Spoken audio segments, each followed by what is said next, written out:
അസ്സലാമലൈക്കും, welcome back. നമ്മുടെ പുതിയൊരു വീഡിയോയിലേക്ക് എല്ലാവർക്കും സ്വാഗതം. ഇന്ന് ഞാൻ ഉണ്ടാക്കാൻ പോകുന്നത് തന്തൂരി ചിക്കൻ ബ്രെഡാണ്. റമദാനിലൊക്കെ ഉണ്ടാക്കാൻ പറ്റിയ ഒരു അടിപൊളി ഐറ്റമാണിത്. അപ്പോൾ നമുക്ക് എങ്ങനെയാണ് ഉണ്ടാക്കുന്നതെന്ന് നോക്കാം. ആവശ്യമായ സാധനങ്ങൾ എന്തൊക്കെയാണെന്ന് കാണാം. ഞാനിന്നിവിടെ 2 ബ്രെഡ് കൊണ്ട് ഉണ്ടാക്കുന്നുണ്ട്. ഒരു ബ്രെഡിൻ്റെ ക്വാണ്ടിറ്റി ഞാൻ പറഞ്ഞു തരാം. 3/4 കപ്പ് പാൽ, 1 കപ്പ് മൊസറല്ല ചീസ് ഗ്രേറ്റ് ചെയ്തത്, ഗരം മസാല, കുരുമുളക് പൊടി, മല്ലിപ്പൊടി, മഞ്ഞൾപ്പൊടി, മുളക് പൊടി, ഉപ്പ്, പിന്നെ കുറച്ച് മല്ലിയില ചോപ്പ് ചെയ്തത്, 2 മുട്ട, കുറച്ച് തൈര്, 250 ഗ്രാം ചിക്കൻ. ഇനി നമുക്ക് ബ്രെഡ് ഇതുപോലെ അധികം കട്ടി കുറക്കാതെ 3 പീസാക്കി വെക്കാം. ഇനി ഒരു ബൗളിലേക്ക് നമ്മുടെ 250 ഗ്രാം ചിക്കൻ ചേർത്ത് കൊടുക്കാം. ഇനി അതിലേക്ക് ഒരു 3 ടേബിൾ സ്പൂൺ തൈര് ചേർത്ത് കൊടുക്കാം. ഇനി അതിലേക്ക് നേരത്തെ എടുത്ത് വെച്ച പൊടികൾ ചേർത്ത് കൊടുക്കാം. എന്നിട്ട് നല്ലതുപോലെ മിക്സ് ചെയ്തിട്ട് ഒരു 10-15 മിനിറ്റ് മാറ്റി വെക്കാം.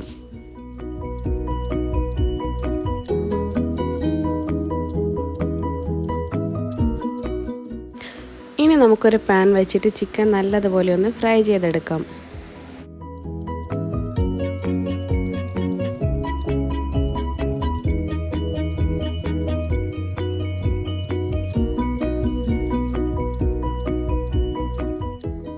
ചിക്കൻ ഫ്രൈ ആവുന്ന സമയം കൊണ്ട് നമുക്ക് ബ്രെഡ് കോട്ട് ചെയ്യാനുള്ള കോട്ടിങ് തയ്യാറാക്കാം. 2 മുട്ടയിലേക്ക് ഒരു 1/2 കപ്പ് പാൽ ചേർക്കാം. എന്നിട്ട് അതിലേക്ക് കുറച്ച് മല്ലിയില ചേർത്ത് കൊടുക്കാം.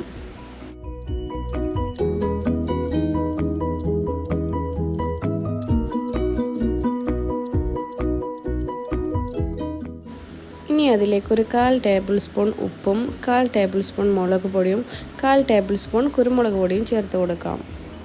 ഇനി നല്ലതുപോലെ മിക്സ് ചെയ്ത് മാറ്റി വെക്കാം.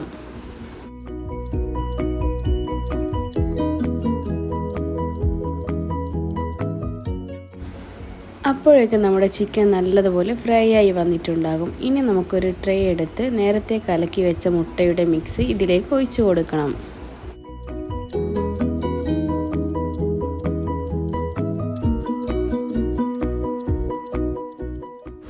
ഇനി നമുക്ക് നേരത്തെ കട്ട് ചെയ്ത ബ്രെഡ് ഓരോ പീസായി മുട്ടയിലേക്ക് മുക്കി നല്ലതുപോലെ കോട്ട് ചെയ്തെടുക്കാം.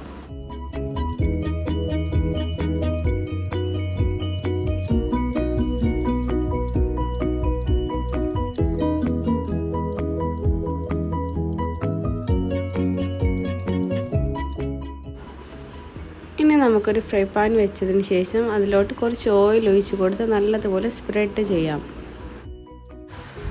ഇനി ആ ബ്രെഡൊന്ന് നല്ലതുപോലെ 2 സൈഡൊന്ന് ഫ്രൈ ചെയ്തെടുക്കാം.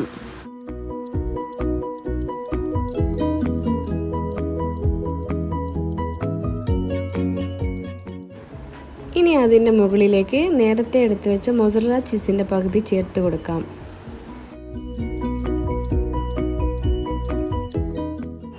ഇനി അതിലേക്ക് ഫ്രൈ ചെയ്ത ചിക്കൻ ചേർത്ത് കൊടുക്കാം.